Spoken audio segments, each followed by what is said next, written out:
Hello students, thank you, come here. स्वागत है आपका।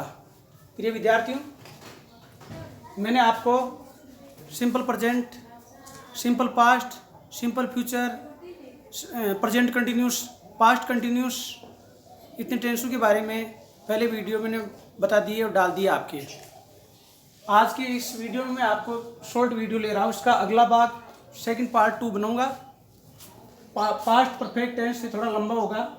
इसको हिंदी में कहते हैं पूर्ण भूतकाल। इसकी पहचान होती है क्रिया के अंत में आ, ई, ए, ये अक्षर तथा क्रिया के बाद में था, थी, थे ये शब्द, यानी कि वाक्य के अंत में या, था, आ, था, ए, थे आदि आते हैं। यह आपको ध्यान रखना है। इनको आपको नोटबुक में उतार लेना चाहिए।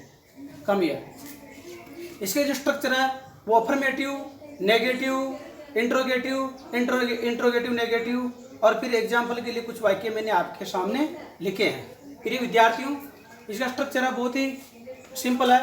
Subject plus had plus verb की third form plus before oblique after plus past indefinite. ये टेंस थोड़ा लंबा है।